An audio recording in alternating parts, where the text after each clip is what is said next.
I thought I would just make a video about my trip around the world. There's no way I could say everything about it. And I think certainly in my friend circle, there are people who have traveled a lot more than I have. But I did just do an around the world trip, which is pretty cool. And just some thoughts that I had about it after having taken this trip.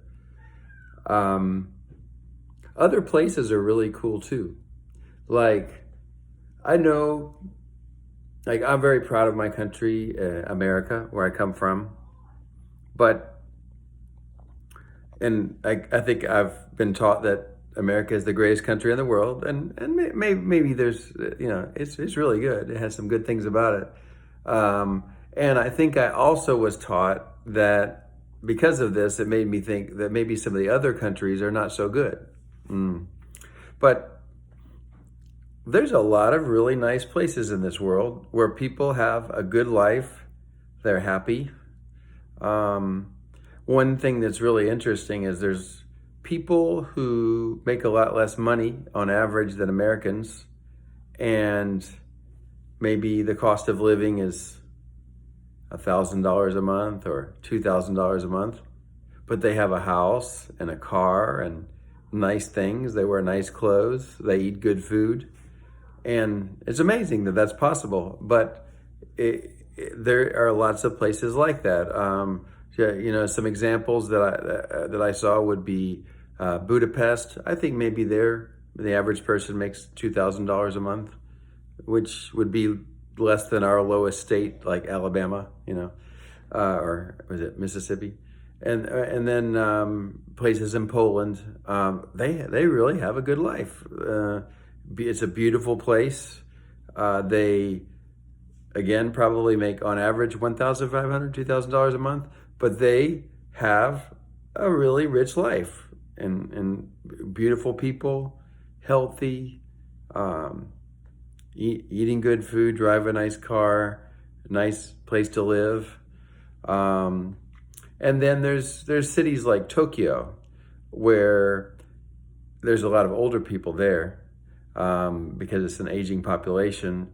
But it's a really neat city where they've really designed everything really well. They have a great system. All the trains run on time. The public transportation is really easy to use. So anywhere you want to go, it's probably about as easy as having a car.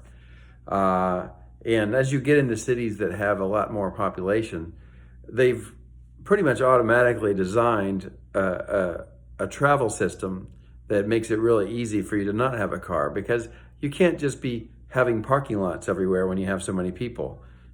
But it's so easy and cheaper than having a car to get around.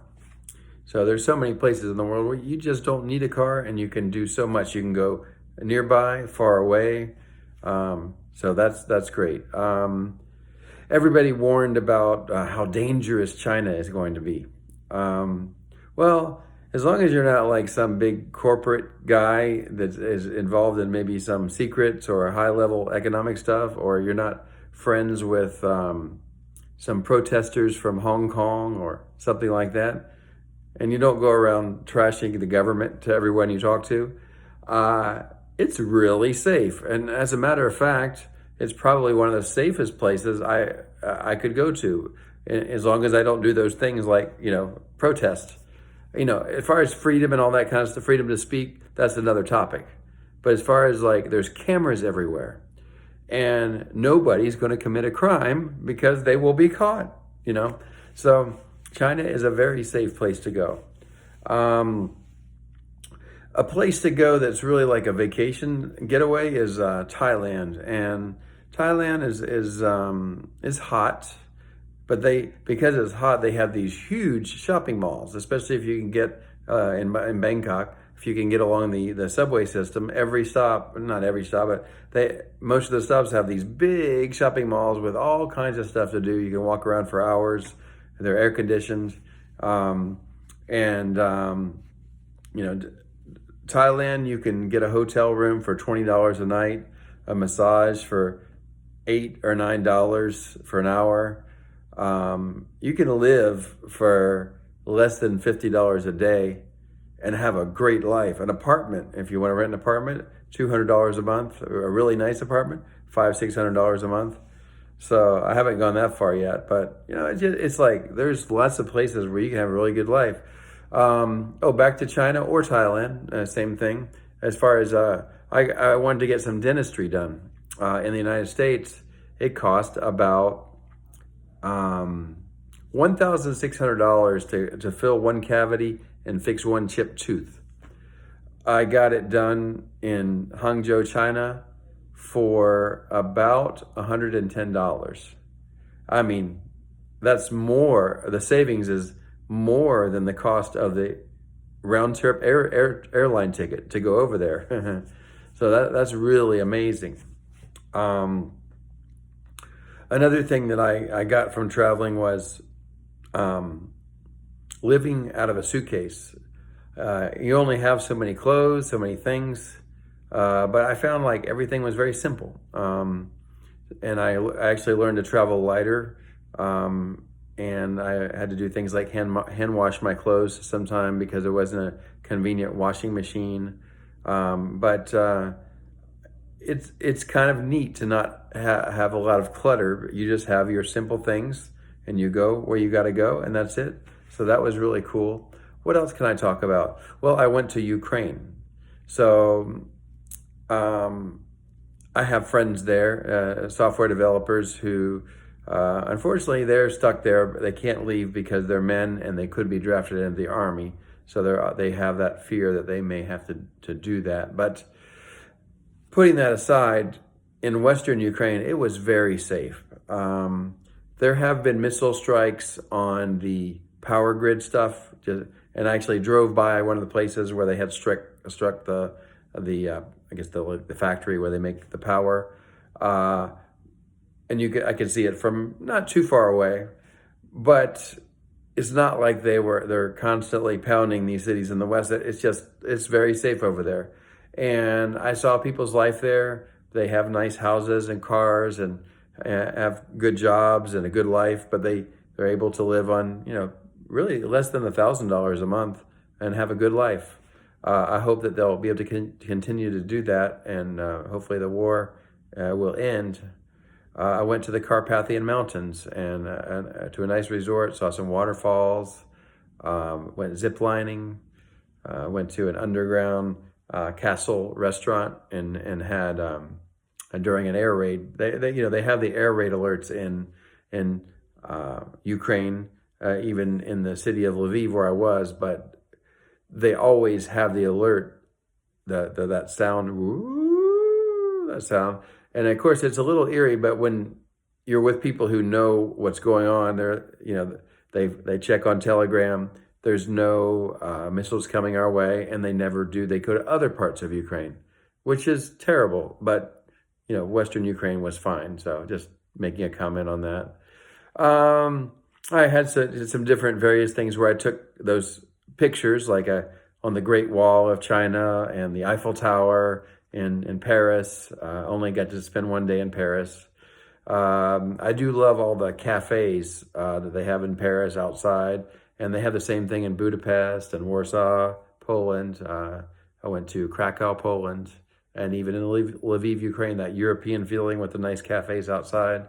Such a wonderful thing, and you go and meet people and see people walking on the street and people watch. It's really nice. I love that part of the European experience.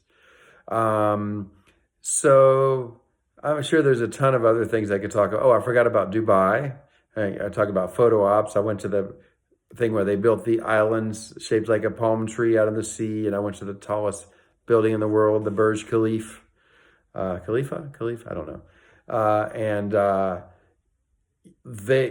One cool thing about Dubai is it's a stable country in the Middle East. And about 90% of the population is not from Dubai. And when they started out, as I understand, there was some criticism about the people who came there sort of as workers were a little bit didn't have a very good life. They weren't treated very well.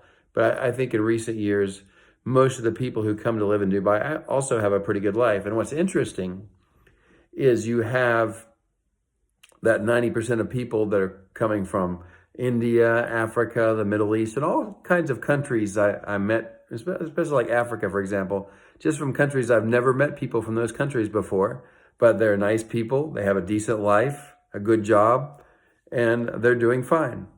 So I thought that Dubai is very interesting, and just south of there is Abu Dhabi, which is a little bit more chill. Dubai has all the eye candy, and Abu Dhabi is more like the capital where the president is and everything, and it's really nice too. And also, you can live there for less than $100 a day, maybe even less than $60 a day if you're on a budget, and it's not that expensive. I forgot to get into one other country, India. I have a job there, and I probably will go back there before the end of the year. But India was the main country I went to where it's, how can I say this? Third world. There are people who live in homes that they built themselves, finding materials like wood and constructed them along the roll. And you have these little cities of constructions like that, small, I don't know about cities, but just like a bunch of houses like that. And people are rather poor.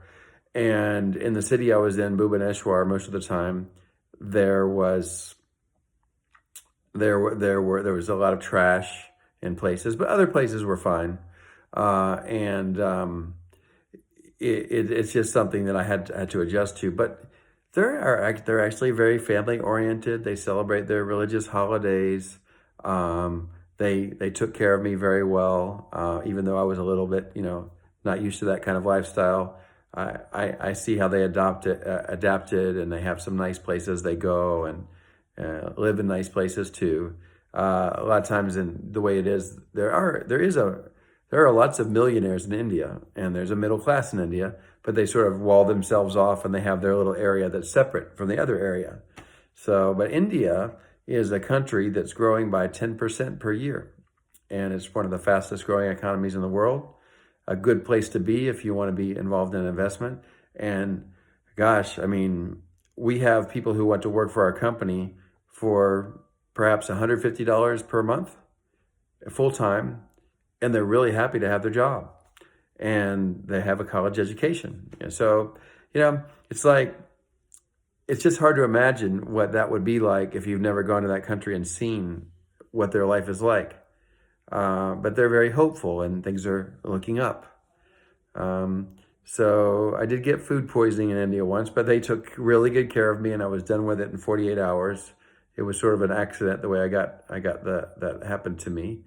I went to this place called Puducherry, and next to it is a place called Auroville, and they have this huge golden globe, like a big ball, and it's a meditation retreat, and they lead you in, and you sit under the ball, and there's this light that goes all the way through the center of the ball and down through the bottom to this water fountain that makes this interesting pattern, and you meditate there, and then you're led inside the ball, and you wind your way up inside the ball to an ultra quiet room where you could hear a pin drop or more, even someone scratching. You'll hear it across the room, and you meditate for 10 minutes and then leave. But meditation can be a wonderful thing to help you to relax your thoughts and be able to be more focused. So maybe I should do more of that. I did a good bit of that in India along with the yoga. But I'm sure there's no way I could talk about 9 months of travel in just, it's been about 14 minutes of this video. But I just want to just give a little report of what happened and what I did, and how I think it's so wonderful to travel and go see for yourself, before you have an opinion about another country. I think you'll find that there are nice people in every country, people willing to help you if you need help, and happy to tell you about their country and help you understand everywhere you go. And go see for yourself. Yeah.